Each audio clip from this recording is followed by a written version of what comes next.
Ryan, actually, in my haste to get that thing started and get Day to stop talking like that, I forgot to start the video. I apologize for that. I was in such a rush to get this wrong and get this over with.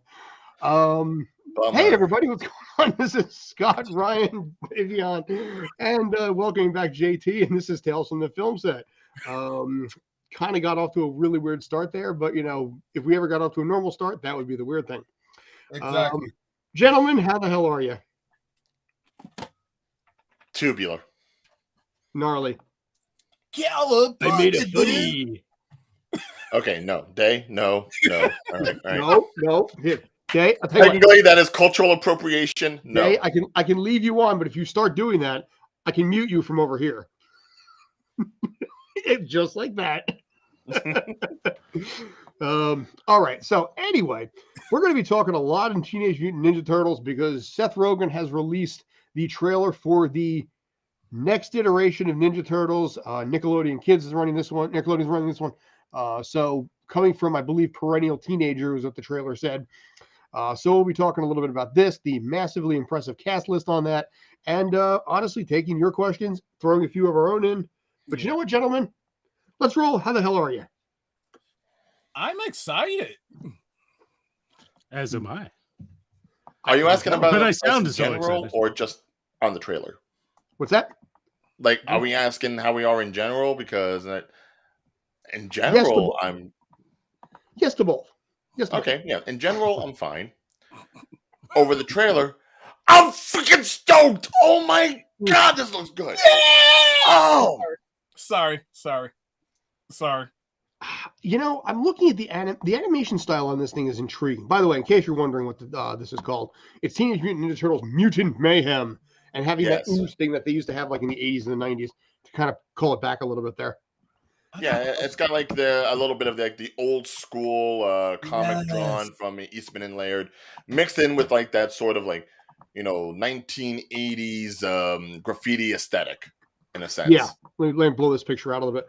You know, I'm really it's intriguing, this image here, because it seems to be a bit of a modern day art style with a little bit of a change up to it at the same time to keep it fresh. Again, basically the Ninja Turtles are the same basic style. You got Donatello, who basically is the nerdy one. Gee, this time he's wearing glasses. Raphael is basically, the badass of the group. It looks almost like in some cases, in this case, Michelangelo is the one that they kind of like pick on a little bit here, as evidenced by the watermelon, which apparently I think this was okay, the one scene then. But if you look at the four of them, this is a much better image in this case. You can kind of see, I don't even know how to describe the animation style, guys. It's almost like a painting in some ways. No, you know what this is? It's Spider-Verse. Yeah. Very much so. It's the exact same type of thing they did with the Spider-Verse, where they try to incorporate like a more of an ink and paint sort of tone. And you've even seen it in Puss in Boots: The Last Wish. They did a little bit of that in some of the scenes that they animated, where it's almost like moving art as opposed to animation. Now, is this made by Sony? Because if I recall correctly, they tried to copyright that art style. No, it's not Sony. It's strictly Nickelodeon. It's Nickelodeon in this case. Okay. So. Yeah, so they've definitely taken the beat from Spider-Verse movie, which personally I think is a very smart idea. In this way, I think with working with an IP of this age, and you're working to create something that's going to be for kids and adults, it's nice to have like things that touch on that nostalgia factor, and certainly something that harkens back more to the comic books, which, mind you, were completely black and white back when they were first being done. It still gives like that gritty sort of shaded feel. Now, we're all of a certain age that have watched Ninja Turtles through the years. Now, the last time I remember an animated series came out was 2007. Which was after like the other shows and stuff started dying down. And if I recall correctly, I actually enjoyed that movie. It was a well done movie, but it did very poorly in the box office, got very little attention. This movie, it's being done by Seth Rogan. It is Seth Rogan, right? Okay. Yeah, it's his animation group of people that did like Sausage Party and stuff. Now, to be honest with you, this is really the first I heard about it. I like 3 days ago I heard about it, and then like, oh, trailer's coming out. Like, really? So I'm just curious. We're hyped about this, but is the majority of the population hyped for this. Who cares? Curious more than hyped, I think. Who cares? We care. That's all. Well, I care because it depends. If I think the more popular it is, the better chance of getting more stuff like this. If not many people watch about it, this is going to be a one and done. See, the thing with the Ninja Turtles that you probably can't say about many IPs that we've gotten over our lifetimes is that Teenage Mutant Ninja Turtles has always been there from its initial inception back in the 80s up to at least 4 or 5 different iterations of television show, plus the live action movies, plus the computer generated movie, whether it be on Nickelodeon or Fox Kids or stuff you see on Netflix. There's always been some Turtles that's been thrown at youth culture and nostalgia critics as ourselves who want to go ahead and live back those days when we collected the toys and we were all hyped and we played with the ooze and all that stuff. So I'd say there's a better chance with this than say other things that probably get rebooted or updated for Gen Z. But I just pointed out that this IP was one of the ones that Div had issues a few years ago. I told him. Hey. So and it's not always there. The way that I think there's been now 4 different renditions of the TV series, 3 to 4 different renditions of the films. Mm-hmm. And how it kind of goes from what I've seen is it's very, very popular. Like in the 80s, 90s, it was red hot. That's when I was 5 and I had all the toys, etc. And then by 97, it died down and it didn't start bulking up again until 2002 when Fox released their version. Which is the best of the bunch, in my opinion. Yeah. And that lasted for 5 years, around 2007 when the film came out. And again, no one really cared too much about the film at that point. The show had died down in popularity and then started going up again around 2010, 2011 when the Nickelodeon bought it and started doing the CG version. But it goes up and down, but I'm just saying, is this the down period right now? Is this where people are kind of going, yeah, I want Ninja Turtles, or should we wait a few more years because we're still getting off those crappy Michael Bay films and stuff? I don't think so, because I think the newest Rise of the Teenage Mutant Ninja Turtles that Nickelodeon has, well, that's already done. And just recently last year had a feature-length film within that series put onto Netflix. That has had the resurgence for Gen Z that they wanted to get. They've put Turtles into that newest generation. And as far as any other fandoms, they've done stuff with the crossovers, like you see with the Teenage Mutant Ninja Turtles crossover with Batman that they did, that movie. Oh, that was great. The Last Ronin has been a big thing for older Turtle fans. It's showing the grittier side, the elderly turtles doing their last call and everything.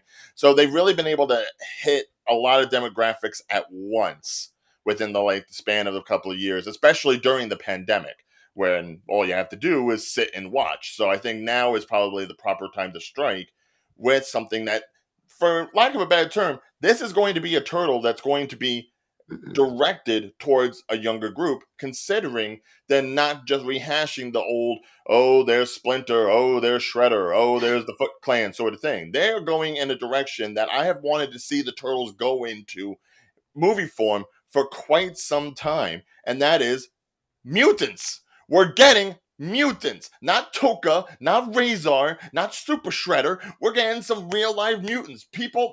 Characters that were actually marketed during the original toy line that we've always heard about but rarely ever seen, except maybe once or twice in animation form.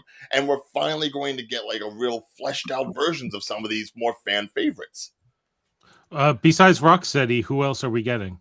Bebop's Rocksteady. We're getting Bebop. We're getting Rocksteady. We're getting Mondo Gecko, which I always loved. Mondo Gecko. We're getting Ray Fillet. We're getting Wingnut, possibly with a screw loose as well too. Leatherhead, who was actually getting a gender swap by the look of it.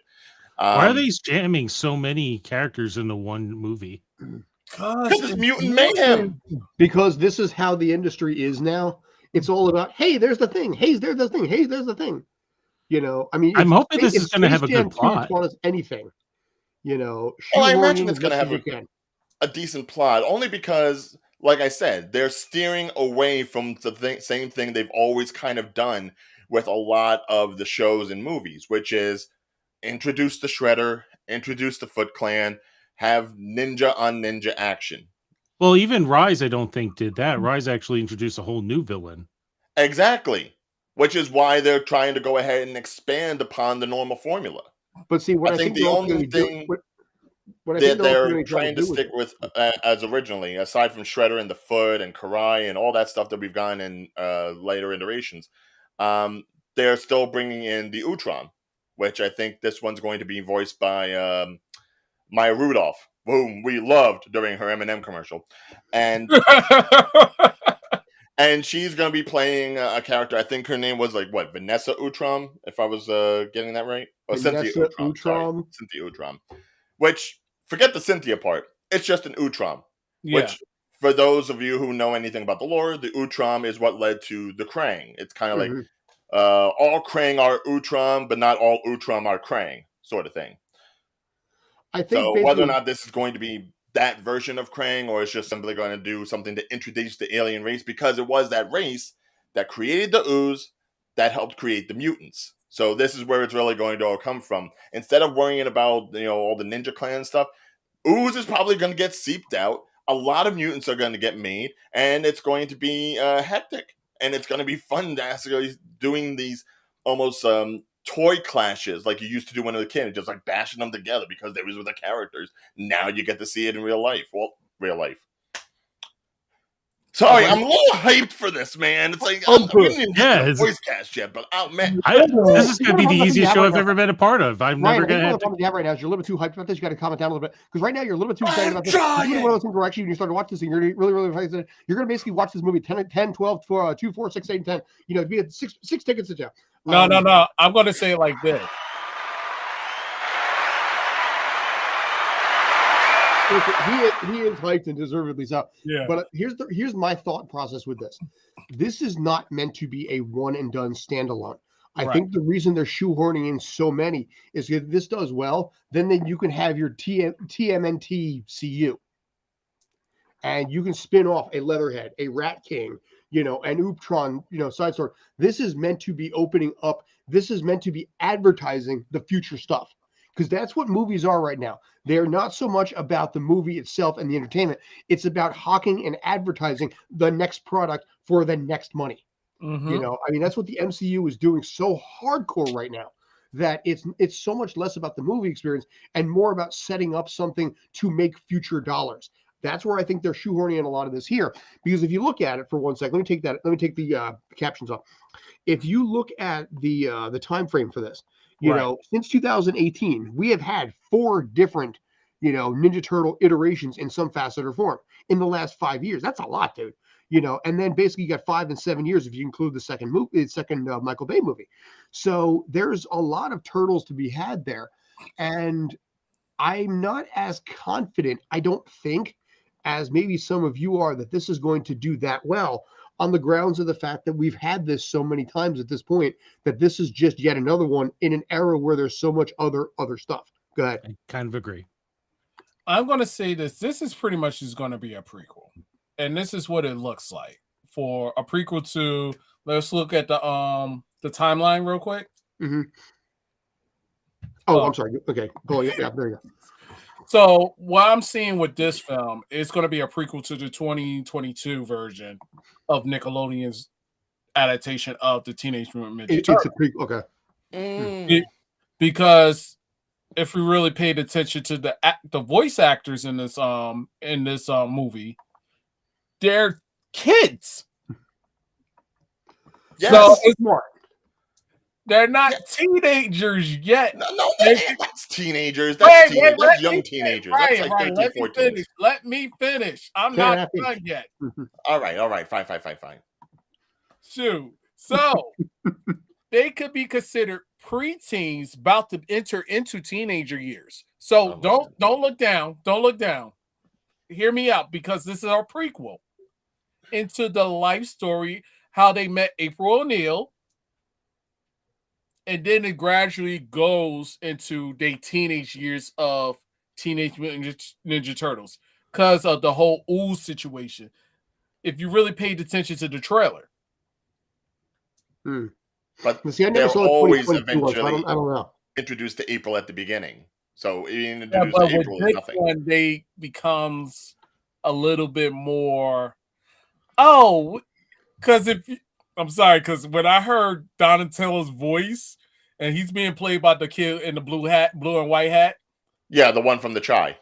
Yo, he is hilarious. I ain't gonna lie. No. You said the blue. Okay, no, it was the one from the bottom that's in the Chai. He's the one. He was a Disney kid, I remember. Yeah, but he had me rolling, especially with the shuriken, the trailer with the stick on his leg. And he screamed. It threw me off. I'm sorry. I'm going to throw this off because this was a South Park reference when I saw that scene and picture Butters getting hit with a shuriken.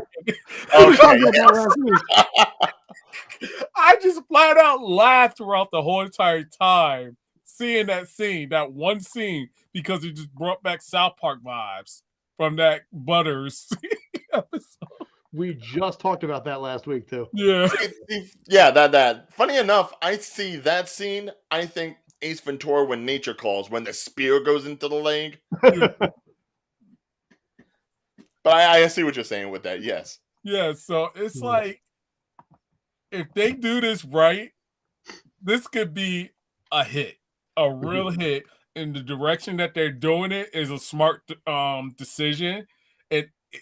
You just got preteens playing the Turtles, which was a risky move, but we'll see how it goes because so far by looking at the trailer, I am entertained. Now, see, I think that's a very brilliant move on their part because when you look at the Turtles, regardless of the name that they have been given for all these years, how many times can you actually say that the Turtles acted like teenagers, let alone New York teenagers? Think about it. Well, they are antisocial with the public. That fits in New York pretty well. That's Ninja, all right? That's different. No, that's New York being New York. Yeah. No, this is a very smart move, I think, on the casting of the Turtles themselves, because this is the first time that they actually are going to feel like teenage kids living in New York City, just, with the availabilities that they have. And I think that's really taking in place with, like, Rise of the Teenage Mutant Ninja Turtles. Even that was probably a more younger-oriented cast as far as the characterizations they had. And even them, I would say, with Donatello wanting to make an entire, company brand and stuff like that, they didn't really act like teenagers. These four, from what I've just seen in the trailer, feel like teenagers doing stupid stuff. I can see that. Recording on the phone on the rooftops, and ultimately their initial reactions to like fighting and pain and stuff like that. It makes a really good feel that these are going to be a completely different iteration than what we've gotten in the past, and probably in the right direction. Right. I mean, especially, I'm very happy to say, two of the actors, Nicholas Cantu, the voice of Gumball from The Amazing World of Gumball, playing Leonardo. That would be the kid up at the top there. And then Brady Noon playing Raphael, who I've enjoyed watching on the Mighty Ducks Game Changers show on Disney Plus. So I'm happy to see those two working and given something of akin to when the kids were cast for the reboot of It and how those names really got. I've got the same feel for this. It's like I want to see all four of these kids go on and become something, make this their franchise, make this their real jumping point. Right. And can we get to the voice cast? Because oh my God. Yeah, you haven't mentioned basically a very important person in all of this. Which one? I'm very, very sad by these. He's already on screen. Oh, Jackie Chan as Hell Master yes, Splinter. sir. Hell yes. That is some inspired casting. Jackie Chan making his triumph return as a voice actor since Kung Fu Panda. Yes. Right. The last time they had anything close like that, it reminded me of when they got Mako to voice Splinter. God bless and you, I think that was in the TMNT CGI animated and that movie. was right before he died too. Yeah, exactly. because he died in 06. Yeah, no, that was some great casting there too, because you really got like a feel that, you know, it wasn't just like Cam Clark or somebody else that was like going ahead and trying to do an accent. Right. Well, you had Tony Shalhoub was the voice of Splinter, I think, in one of them, wasn't he? I'd have to do my research here. Yeah. You're throwing out questions I wasn't prepared for. All right, fine. Although the rest of it is like, okay, yeah, Star Trek. You seem so overprepared on everything else. Like, I know. Turtles, I know. He's running it so well here. Like, I don't even know what to say anymore. It's like, when do I get to go in? Quiet since, coming back here. I gotta tell you, man. Because I can't. There's not a moment for me to jump in. Sorry. It's like, look, said, when Scott was asking for ideas about what to talk about today, he wanted to just go out and throw out a Jeopardy. Then the trailer came out, and I was like, no, we're doing this. We're doing this. We're doing it live. I got the yes. We're doing it live. We're doing it right now.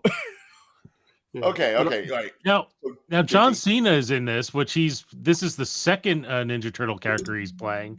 He actually played the original villain in The Rise of the Ninja Turtles. Yeah, Jack Chan, obviously Splinter. I don't know who anyone else is playing. Oh, got it. Got the list. Is Ice Cube Baxter Stockman? No. No. He's playing a character called Superfly, which I think is more of an original creation for this movie. Yeah. Wait, who's playing Superfly? Ice Cube. I don't know, because I think Jamie Foxx was the last Baxter, right? No. So what happened? Was he supposed to play Baxter, and Ice-T was like, nah? Well, no. There is a Baxter Stockman in the movie. He's being voiced by Giancarlo Esposito. Oh, that's okay. Yeah, so Superfly is apparently going to be a whole different character, and now whether or not Baxter Stockman becomes the Fly version that we know from the animated series, I don't know.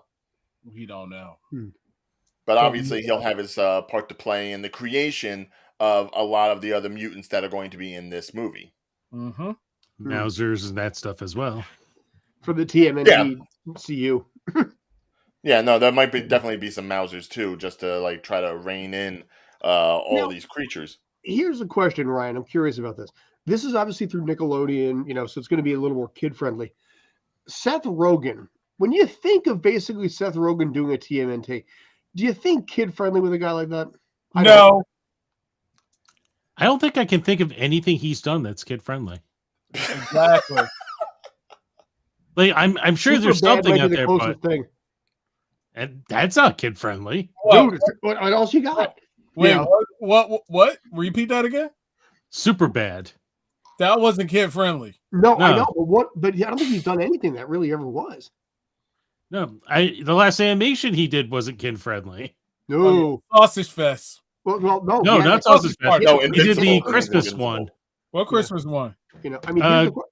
There's a streaming service one like a year or two ago where some Christmas one. At an elf? Yeah, we talked about it. It was on. It was on. We talked about it. Remember the show on HBO Max that got like the terrible reviews on YouTube? Yes, and people were like, HBO Max can never come out with anything else that bad. And then it's like Velma's like, here, hold my beer. But no, I mean, I guess my question in this case, if he's doing something kid friendly, this is either like a massive passion project where he's just hardcore into TMNT.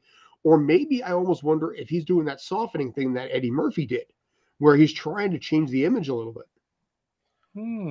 I want to say this is probably more passion project just because, like, I almost hate to think about this, but Seth Rogan is as old as I am. He was born in 82.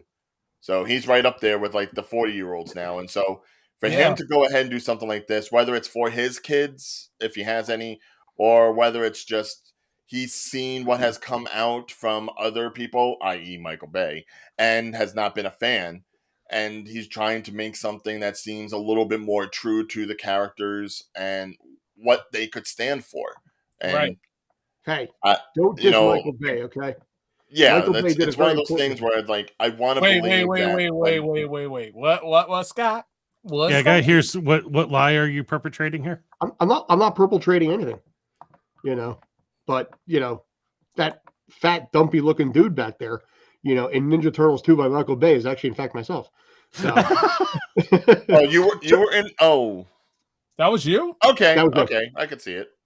Yeah, I was the fat dumpy one back there. Well, I wasn't I'm saying sorry. it because of that. I was saying it because, again, your unique complexion.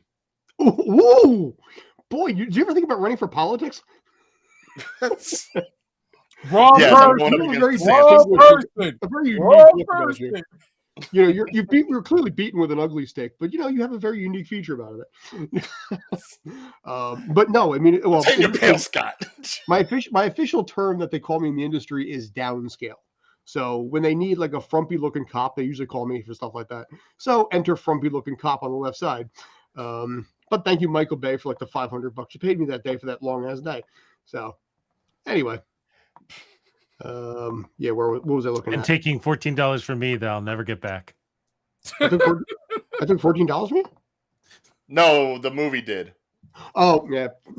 I'm sorry about. Well, listen, back then, movie tickets were only $14, and it didn't matter where you sat. Now they charge extra if you want to actually see the movie well. Well, unlike the rest of you, I go to premieres. Yes, you do. Hey, actually, no. I'm sorry, Day. You got to do this right here. You got to do this right. You got to be like, I go to premieres. Oh, you want me to do it that way? Yeah, thumb the nose a little bit there. You know.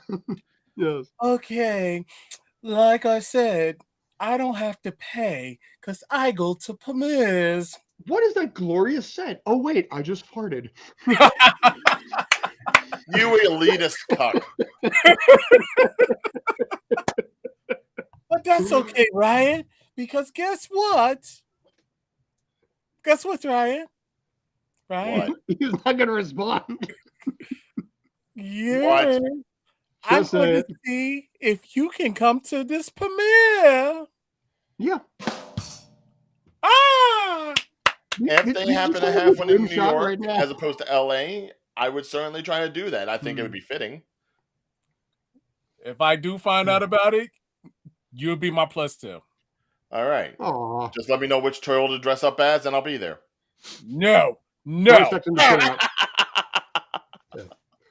enough, I gotta go. Anyway, this voice cast. Like I said, I don't know. I mean, I'm just wondering in this case, you know, it's kind of weird. Like more of the side characters have the famous voice actors, but the main turtles are relatively unknowns. Well, you're saying like one of them was the voice of Gumball, and at least one of the four has like a long, extensive voiceover background. Nicholas Cantrew, the one in the upper left corner there. But you know, their voices are still changing, so I'm not overly into this. Especially, I'll be honest, when Donatello talked during the trailer, it really threw me off for a second. I'm like, is Donatello a girl in this one? Like, it's like such a high voice. They haven't had a female turtle since Venus. Yeah, they didn't. Well, no. In the comics they do. Yeah, I never remember her name, but Venus de Milo was the one. Remember, it was Turtles' Next Mutation from the late '90s. Yeah, we don't talk about the Next Mutation, which failed. Because it failed immensely. It was hilarious at that. It was. But then there was also Mona Lisa from the original animated series, who was like the love interest for Raphael, I think. Really, I don't remember that. And the original like '80s one, because I grew up on that one. Yes. Wow. Don't question me on Turtles. No, I believe you on that. You know.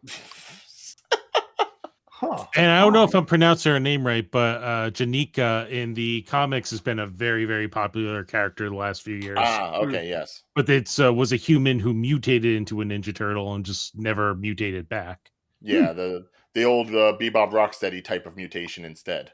Yep. Yeah, mutation's always been funny like that. It's either you're a human who becomes the animal that you're most had interaction with, or you're an animal who becomes human-like. Like, take your pick. I have a question. Yes. Now, with Master Splinter, was he part of that ooze experiment, or he just happens to be Depends on the version. So in the comics and the majority of the versions, the character was a rat that mutated to humanoid. In the first cartoon from '87, it was a human who mutated into a humanoid rat. He's a radical rat. Yeah, either Splinter was always Splinter, or Splinter was Hamato Yoshi. But he was only in the unless you can think of another one. I think it was only the 87 animated series. Most iterations, he was a rat first. And Yes. he was a rat always, really. Right. So. Right, but I think that's just because they were trying to like make something that was a little bit less from the whole Arukusaki, Hamato Yoshi, background storyline with like. Well, they couldn't kill people in the original cartoon. That was part of the thing too. I got a trivia question, and Ryan, don't answer this. I'm going to open it up to you if the other two don't get it right. All right. What universe is technically TMNT in? Kind of. I mean, there's multiple universe. Oh, Marvel. The first movie. Marvel. Yes. Why? Because the person who dropped all the turtles was supposed to be Matt Murdock. The ooze that basically got in his eyes, they landed on the turtles themselves, was the ooze that actually caused Matt Murdock to go blind. Yeah. Oh, wow. So it's Marvel. The Marvel. It was more Marvel-ish. It's like unofficially Marvel. It was more of an homage, really. So they're not in the actual Marvel universe, but they were trying to hint they were part of the Marvel universe because that's when Daredevil was at the height of his popularity, around 83 out of 84. Yeah. But technically now they're in the DC universe because they interact with Batman. Oh, Batman. Yeah. Well, that was the thing. Like, if you look at the original comic books that Eastman and Laird put out, it was very tongue-in-cheek to Daredevil comics and things of like the grittier Marvel nature. So that's why there was a lot of like Daredevil inspiration. But it was where Donatello got his arm chopped off. Yeah, it was supposed to be satire actually to Daredevil. And then it somehow became an actual popular thing and mainstream. Yeah, no, it's taken off on its own for like 40 some odd years now. Yeah. And the majority of our parents have been going, why am I buying something called Teenage Mutant Ninja Turtles? What is this?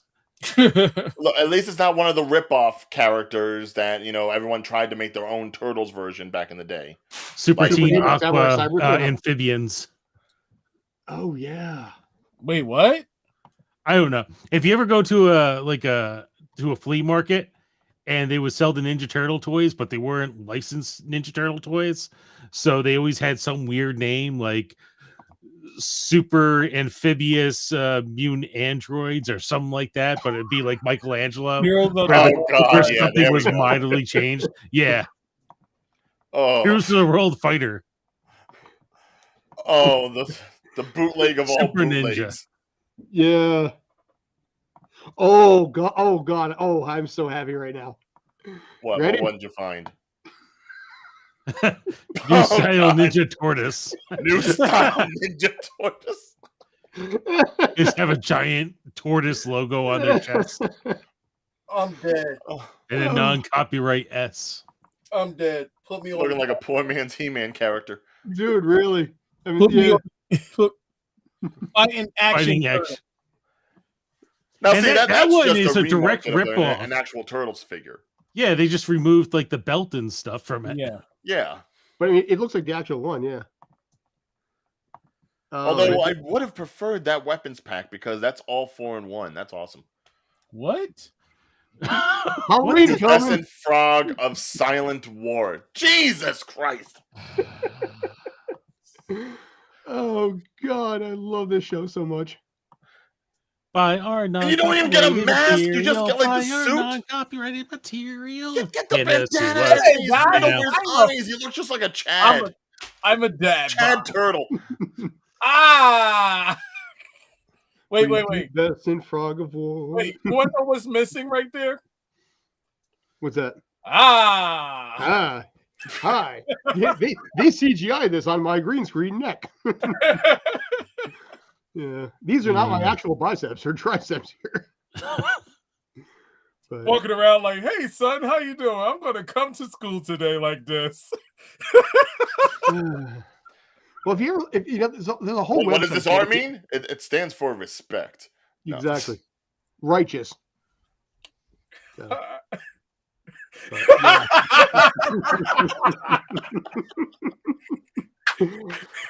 yeah.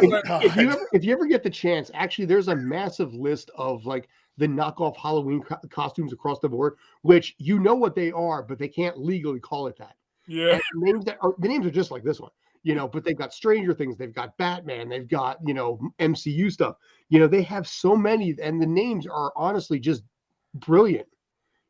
Like it was an L costume, from Stranger Things. It was like called Unusual Events, and all it was just like a tutu, or just like a PJs. I remember one of my first jobs was at a Halloween store back in 2002. It was around the time where Eminem was incredibly popular, and people would come to the store and like, my kid wants to be Eminem for Halloween. What should I give him? I'm like, here's a Robin costume. just put an E there. Yeah, because it was the one video from back in the late 90s. Yeah. You know what to me? Man. Without Me. That's it. Okay, yeah. So, but yeah, so we can get Pubescent Frog of Silent Moor if you really want that. Lord Jesus Christ. All right, do we have anything else to say about Ninja Turtles? Well, do we want to get to the rest of the voice actors and characters here? Yes. Well, right. So yeah, we did say Seth Rogan and John Cena would be Bebop and Rocksteady, which will be interesting to have them without there being a Foot Clan or a Shredder. Right. So it'll be nice to see how they go ahead and go about that. Paul Rudd as Mondo Gecko, I love that idea. Yeah, I had a Mondo Gecko back in the day too. You don't mind me saying it? I don't want me to say it, do ya? What? You got to say it now. He looked like a gecko. Who does? Ant-Man. Really? With the picture I got, he looks like a gecko. Okay. He does kind of look like a lizard a little bit, yeah. I don't got anything here. Yeah, no, I'm not seeing it. I'm not seeing it. Ice Cube looks like that guy from the movie Friday, if you ever saw. Oh, really? No, but Mondo Gecko. Because here's the thing that. Wait. Maybe the one gripe I always had with Turtles. I gotta correct myself earlier. Did I say? I think I said Ice-T. I meant Ice Cube. You did say Ice-T, but I wasn't going to say anything. Yeah, but we said Ice Cube. All right. I wasn't paying attention. That's good. But okay, here's the one thing I've always had against the Turtles. You station them in New York City. They've been born and raised here. Why? I know it was because it was like the late 80s, early 90s that they got the animated versions, but why were they always given like this kind of a California surfer dude aesthetic? Who? Why were they not just made up like some, a little bit more New Yorker-ish? I think Raphael was probably the only one that really had like any kind of like New Yorker vibe, and that was because he was the rude one. Meanwhile, we got Michelangelo doing like, yeah, dude. All right. No. Like he's from California. Hey. You're taking a line here. Hey. What? I'm offended. Why? Why are you triggered? Because y'all get to say the cowabunga and stuff, and I can't. No, because you used up your it's okay if we say went it. Live. Fine. You can say it's a shell of a time. Or Boom Shaka. I think wasn't there a Shakalaka in one of them? No. Shell, yeah, there was. Shell, yeah. Well, that was the early 2000s one. Or Shell Shock. Ooh, Shell Shock. If you want to feel a little shell shocked, you're entitled to, sure. But the fact that they always kept up like this whole California surfer aesthetic with like the tubular and the cowabungas and everything, it's like, I don't know if that was really something that needed to be done, simply because there was so much that, you could have put into these characters, which I think they're doing with this version, where it really feels like New Yorker. This really feels like some NYC, old school hood rat sort of ish, and that's what I want to see from a character that has this background. No? You're saying this wouldn't work necessarily in, like, say, Wisconsin. I mean, Omaha. they like pizza, so I mean, cheese works, but yes. By the way, if you ever watch the CinemaSins video on the Michael Bay ones, they're in New York City. They eat pizza pretty much exclusively, and they're getting it from like Domino's or like Papa John's. No New Yorker in their right mind would ever eat at a place like that, ever. Exactly. Unless they were being sponsored in some way. Well, that's what I'm saying. I mean, and I say, like, places that are so much better in New York City. For all of us who have lived in this area just about our entire lives and have visited New York on multiple occasions, can you even remember a time you've seen a Pizza Hut, Domino's, Papa John's, etc., anywhere in New York City? No, because they get swallowed up, because only a tourist would actually consider eating in a place like that, but they would only eat there if they didn't actually know any other pizza places existed. Right. New York City has the greatest pizza in the country. New Jersey has the best pizza by state, by the way. I don't want to point that one out. But New York City pizza is just phenomenal. And yeah, you don't go Papa John's, you don't go Domino's, or anything like that, unless they want to sponsor us, in which case, have some pizza from the fine people at Domino's and Papa John's. It's even funnier considering the fact that it was always Pizza Hut that kind of sponsored Ninja Turtles back in the day. Yeah. Even though it was Domino's that was in the first live action movie. Right. Oh, that's true. Pizza dudes got 30 seconds. Wise men say don't pay full price for pizza. In one of the TMNT games, wasn't it Pizza Hut that was a sponsor? Ninja Turtles, like two for the NES, I thought had like actual like tie-in with Pizza Hut. I mean, it's possible. I know they had the Pizza Hut marketing, but it was Domino's that was put in the movie, so it's like they just covered both branches. At that time, there was no Papa John's, there was no Little Caesars, so you got both pizza brands working for your movie. That's smart. I'll give them that. Yeah, and now I'm going to want pizza later now after all this whole conversation. Pizza time. Yeah, see, I was right on that. Oh, wow. Oh, wow. Oh, wow. Pizza Hut. And that is the official logo, yeah. Yeah. So. I mean, it's not a red hat, so I don't know. But no, close enough. Pizza time. Clear product placement there. So. I'm sorry if I keep saying pizza time. That is actually something I say in real life randomly. And now I see it and I keep going pizza time. There. Pizza time. Oh my God. What? Hey, just say what you want to say. I can't. No. Why is it our most popular pizza? Oh my God. Oh, maybe there's a popper thing on the side? Yeah, because you're popping them off and popping them in your mouth. It actually looks more like he's holding a shield there. That or just a really big guard for a katana. Yeah. Probably too big. Best Ninja Turtles episode ever. Same as it never was. Yes. That was... from the early 2000s version. I was so unprepared for that. Everybody who watched that episode was completely unprepared. I never saw that episode. Best episode of Ninja Turtles in any form or iteration. Donatello's short version gets sent 35 years into the future. They can't find him, and they lose to the Shredder. And he enslaves the world. So you can see right there in the middle, Michelangelo was missing an arm. Wow. And it was an amazingly emotionally strong story. And I've talked to kids who grew up and actually watched the series week after week. They had no idea. There was no different intro to this episode. There was nothing like that. So when you watched it for the first time, like I did a few years ago, I was blown away by just how powerful this episode was. And it's not a dream. It is a real storyline. It is a real that was the Fox Kids version for you. Yeah, I know, dude. And then it went back to, hey, dudes, let's have some pizza. Right after that, like the week afterwards. But no, it's actually part of the multiverse, and it shows up in the TMNT movie from like 2009 as an alternate timeline. So this is Donatello. This is Raphael. This is Michelangelo. No. It's Leonardo is on the left.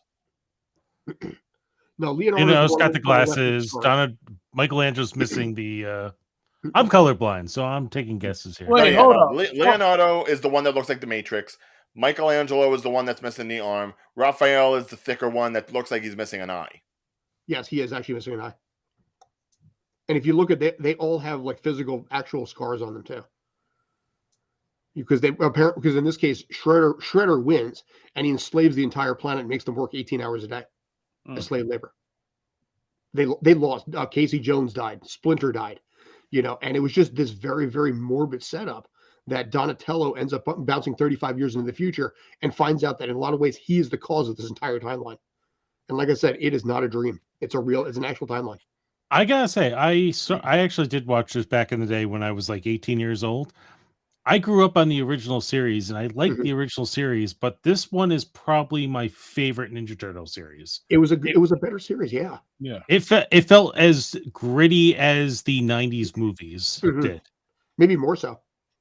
I could see that, yeah. The Fox Kids version was really like the first time they introduced a lot of new characters and aspects that weren't present.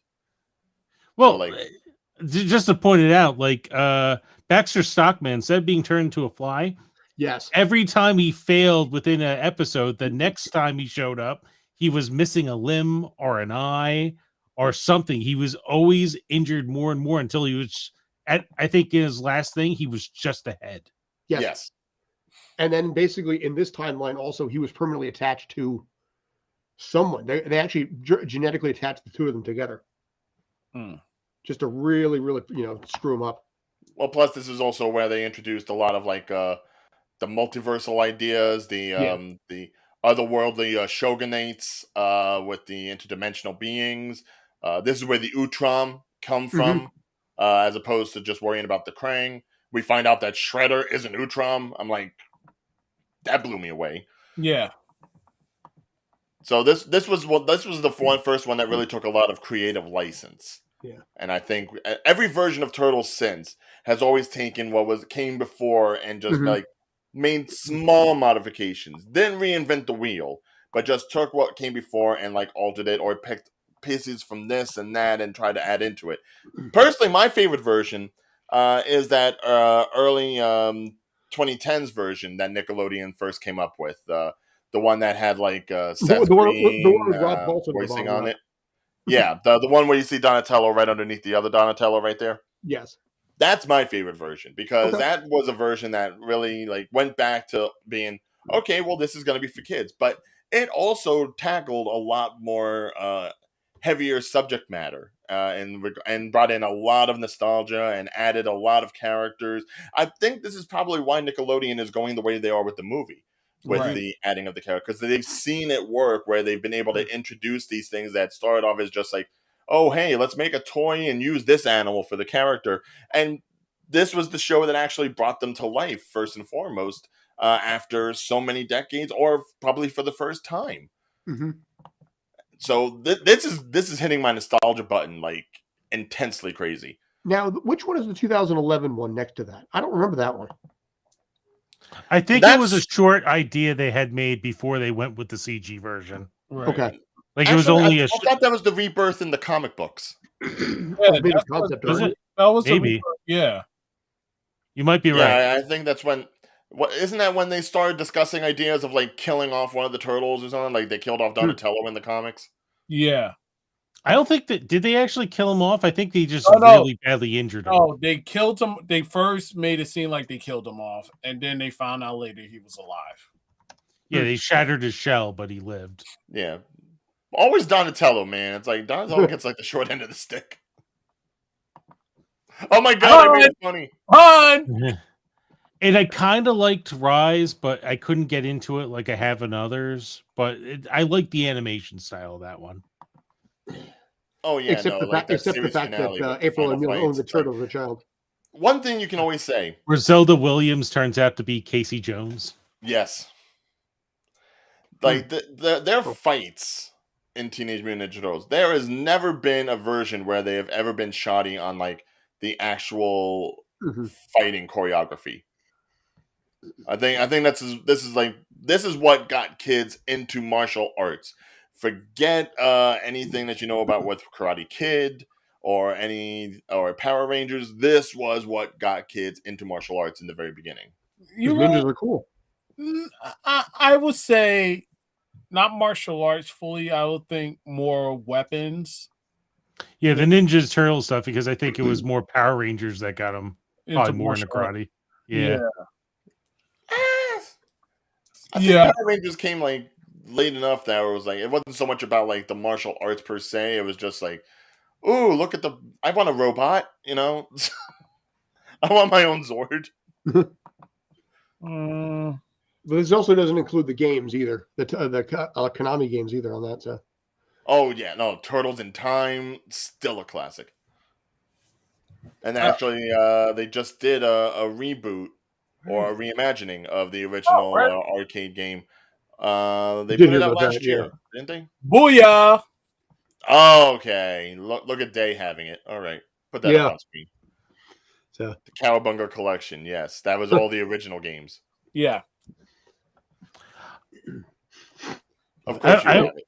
I always remember as a kid, like my cousin, I was like the annoying little kid he didn't want to hang out with. But you get certain video games, if you like, this is a 2-player game, I need someone. I remember this is my moment to shine. I remember Turtles Tournament. That's the first time I got to play that game because he's like, I need someone to fight in this game. You pick a character. Wow, who did you pick? Wow, I don't even remember now. I definitely got destroyed. But... I was going to say, did you pick like Foot Soldier? Well, it's one of those games as a kid. I thought this is amazing, and now I'm looking back at it now. It's like this was not a great fighting game. No, no, but it was a fighting game. A that lot had of the them turtles were in it, so that's all people wanted. A lot of fighting games really aren't that great when you strip away the nostalgia feel to it. Right. Yeah. I liked Justice League. If you ever played that as a, that was not to get off topic, but yeah, that was an awful game. Well, this show get off topic? Never. DC versus Mortal Kombat, heroic brutality, because you can't have fatalities for like superheroes. And then Injustice came out, which had the Ninja Turtles. There's another one where they showed up. Yeah, no. Street Fighter 6 will have DLC content for Ninja Turtles. Yeah, no. You got to put them actual Mortal Kombat so you can see fatalities on them. Yeah. Okay. And now you can really kill Donatello. No. That's not cool. Gentlemen, anything else? I know y'all not tired. I'm fucking exhausted. I mean, there's still so many characters we didn't even touch on yet. Oh, good Lord. I mean, we didn't get into Post Malone being Ray Fillet. We didn't get into Hannibal Buress being Genghis Frog, which I don't know why they're only doing the one frog when there was like a complete foursome of them. Save it for the sequel or the spinoff. You got Natasha Demetriou from What We Do in the Shadows. She's voicing Wingnut, the human bat character, which stunt casting, I understand. Okay, bat character, vampire, yada yada. This is the one that I'm most surprised by, and I'm really curious where they want to go with the character. Rose Byrne as Leatherhead. Mm-hmm. So they're doing like a gender swap on Leatherhead, which Leatherhead's pretty much been like a mainstay of the Turtles storylines for like the longest time. I remember in the original version, Leatherhead was just like, you know, a Creole gumbo slurping bayou boy who went on to go ahead and try to hunt them turtles down in them sewers. And then in later years and later seasons of the shows, it became like, you know, he was one of the first experiments working with the ooze. So he was more of like a slave who was being utilized for his mutant power. Mm-hmm. So the fact that you're now going with Rose Byrne voicing, it's intriguing. I don't know where they want to go with it. If it's going to be like he's friend or foe, because he's one of those characters that's actually played on both sides. Right. He's Knuckles. So I really want to see what they want to do with that. Everything else pretty much like kind of like either fits into like stunt casting, or it's like the perfect kind of casting for a version of the character that we have seen. But Rose Byrne is like the one that's really standing out to me. Can I just change topics real quick? Yeah. Sure. Look at Paul Rudd's eyes in this image. I said it. That's why. That's the picture I was referring to. Okay, so he's got tiny pupils. So what? I don't think I can. I don't think. Oh, there we go. Wow, that's creepy. Didn't I say? I said he looks like a gecko on the IMDb. Oh, dude. Find an editor on that. Frig, I will change. I will fix it for you. and I'm C grade at GIMP here. Wait, is it true? Wait, is we going with the true theory of there's lizard people in the world right now? Oh yeah. Oh, is this why he's ageless? So. Is this why he never ages? Because he always just sheds his skin? Exactly. Eventually he'll solve crimes with his British wife in like Victorian England. See, ladies and gentlemen, I couldn't even do Michelangelo, but when I let them know that Paul Rudd looks like a lizard person, they're looking at me like, and dude, then finally looks at the IMDb and they're like, oh my God, that's creepy as hell, dude. He looks like a lizard person.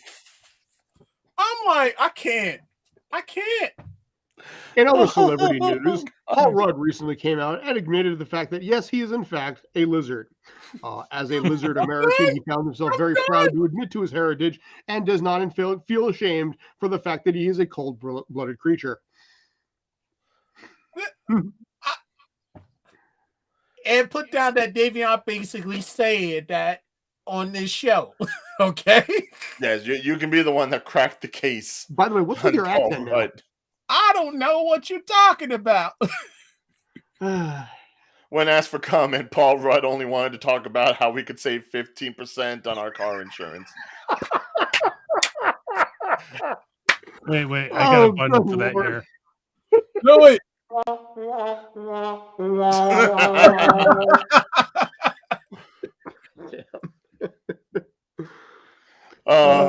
I remember JT having that soundboard. I forgot about the soundboard. I really did. I missed that so much. Yeah. JT, I miss you, man. We miss you. Don't go. Don't run away from us no more. All right. So, aside from my constant rambling about the TMNT movie, does anyone else have any questions or any thoughts on there? Because mind you, this is just a teaser trailer. We haven't even gotten the trailer that's going to like really explain the storyline and what's going to happen in this film. Man, just to be honest with you, it already gave us evidence that it's going to be a good film. So you're sold already? You wouldn't need another trailer? I wouldn't even think so. I think if they basically showed another trailer, they're pretty much going to spoil the movie. Well, the movie comes out in August. They're going to have to put out another trailer. Which, by the way, a teaser 5 months out, that's kind of quick. Or kind of behind, isn't it? No, not nowadays. Like, there are some movies that get like a trailer, the first trailer put out like 2 months prior. But considering this is going to be a movie that's going to be directed towards a younger audience, and it's going to be coming out on like the tail end of summer vacation, good to get the idea thinking about it now, so that this way, when it comes out, they'll be like the last hurrah for a lot of kids before they go back to school. What was that? What was that for? Hated school. Because I was like that fat, dumpy kid that got beat on all the time. So, oh God! Well, you didn't play Ninja Turtles with anybody? No, I played Ninja Turtles with myself.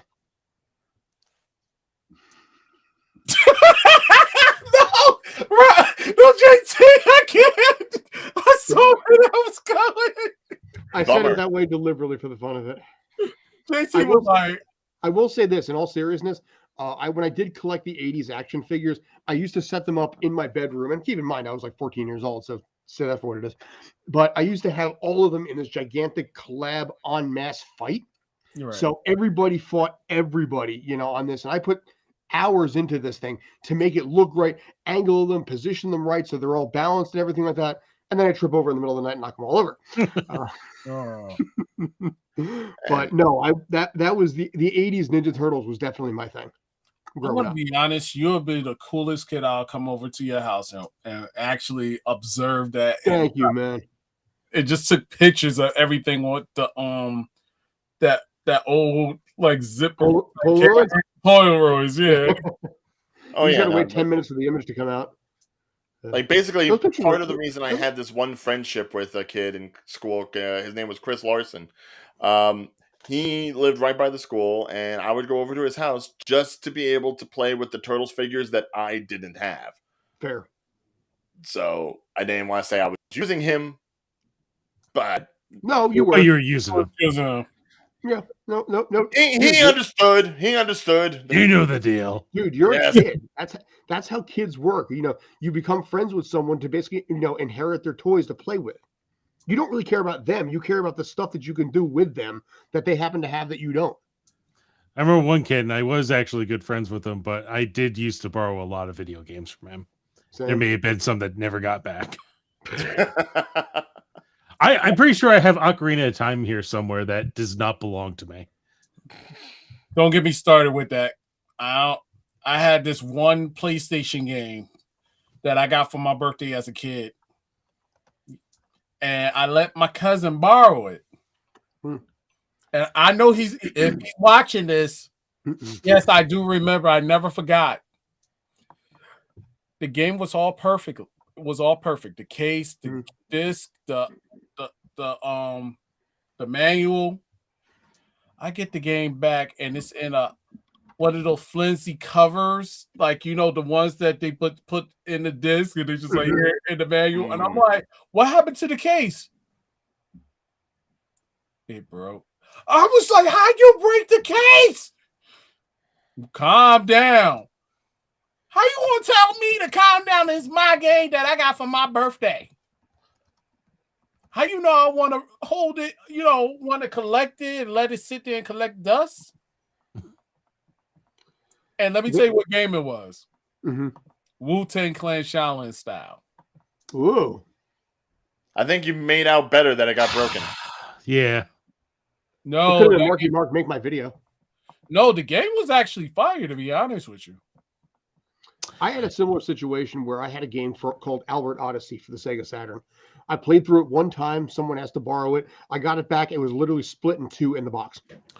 Oof. So he gave me the entire box back, the Saturn box back, and said, here's the game back. I was like, okay, fine. Look at it a couple of weeks later. It is split right down the middle, straight into. I played that game once in my entire life, and I never played it again. All right, fine. We'll get it for you for your birthday. Jesus. Well, I can get an emulator to work on the laptop here. I might do it. But, oh, yeah, even better. Okay, then I don't have to worry. Yeah, but all right, gentlemen. Anything else? No, nothing of consequence. That's just my nostalgia meter has finally lowered into like normalcy. You got it out of your system a little bit? Little bit. Okay, and I was very impassioned when I saw this trailer this morning. I've been thinking about it all day. I've gotten it out of my system, and I am good to wait until the full trailer comes out. Probably, I imagine, within like the next month or so. I can't imagine what could be coming out that it would probably play up against, because that's probably going to be the idea that they're going to go ahead and have like the main it's August, so in August is usually when things are dying out. So probably, I don't know how many things are going to be then. Well, no. I'm saying like the main full trailer will probably play within the next couple of months, depending on a movie that kids will want to go to, and it'll play up against that audience. I would want to say Shazam! Fury of the Gods, but I don't know if that's going to be enough. Well, it's coming out this month. Marvel has nothing coming out in August. That's all I've got. So it probably also go up with another Paramount property. Yeah. Hi, Tyler. You came in on the tail end of the conversation. Yeah. Now, I will say this, ladies and gentlemen. I noticed that March is now the highlights of the bigger films. The more that's always kind of been the way it was. Everyone always waited until like summer vacation to like really put out the blockbusters, but then they realized, hey, there's like a mini smaller summer vacation during spring break and Easter and those times when schools are closed. So let's market towards that too. And I think. Oh, sorry. No, I was just gonna say I think it's more towards the fact that people's watching habits have changed now. So. Whereas before, like you put out 3 major blockbusters a year, or that one film which is the blockbuster. Now every year, every movie's like a blockbuster because it's the only way to get people to go to the theaters. It's so much more vicious amongst the studios than it ever has been, which is really interesting because there's a writer's strike coming that might screw everything up for a while. We'll have to see about that. Which, by the way, don't tell me I'm not nervous about, because trust me, I am. For you, I would know is you're nervous, but it's like I like my health insurance. I don't like to pay for Cobra. I feel like a lot more people are watching YouTube for free as opposed to any of the pay for streaming services, because really there's not that much to really offer right now that you want to pay so much every month to keep these services going. Well, it depends on your interests. I mean, thankfully, I would say of all the streaming things I use that I would have to pay for, I probably use Crunchyroll the most. Every season there's always like at least a few good titles that have like their weekly episodic releases. And Attack on Titan just started up again this weekend. So, I hate that show. Whoa. You hate Attack on Titan? Yes. Why? Season 1 ruined it for me. What? So you haven't liked it since season 1? Yes. Okay. Hold on. Let me. The supposed winner of our anime Jeopardy. What was it about season 1 that you didn't like? It was too drawn out. Like it was like no shocking reveal. It didn't get to the point until it was like get to the point, and then you find later on, like throughout the other seasons, you're starting to realize that most of the people that's in the army are Titans. Yes, it's called playing the long game. No, just get to the point. That's my thing. Sure. I think they didn't know where they were going with that series. It started off as, hey, let's put instead of doing zombies, let's do giant monsters. And the giant monsters are going to kill a lot of people. Now what? Well, we have to have the hero come in somehow. Well, the hero's a Titan too. He can fight back. Oh, all of them are Titans now. They all fight back. And then it went from a entire show about zombie giants to war. Just war. The entire show is about this is what happens to people in war. It's like, I respect you, but you must die now. And just decimate an entire city. What pissed me off about it, assuming you're still talking about Attack on Titan. Sorry, I had to yes. Yeah, the problem that was when it came out 2 years ago, it's like the final season. And they would do 10 episodes. The next part of the final season comes out next year. Wait a year. And then basically now we're on part 3 of 4 parts of the final season, for Attack on Titan, which I already read the manga, so I don't know how it ends, but we're on season 4 of a show that started 14 years ago. Yes, thank you. Animation takes a while, and they usually, especially when it comes to anime, because anime always, unless it's like an original animated story, they always have to rely on where the manga is in its storytelling. They don't want to put the cart before the horse. They don't want to do what was it? George S.S. Martin thing with Game of Thrones. Well, it goes back and forth. I mean, with Dragon Ball, they used to have the fillers with Trigun, which is the most interesting. They did the animation the same time the manga was being written, and then they caught up to the manga and went, crap, we have to figure out how to end this 24 season show, and came up with a totally different ending to how the manga went. Yeah. I still need to read the manga because I know it's completely different than the TV show.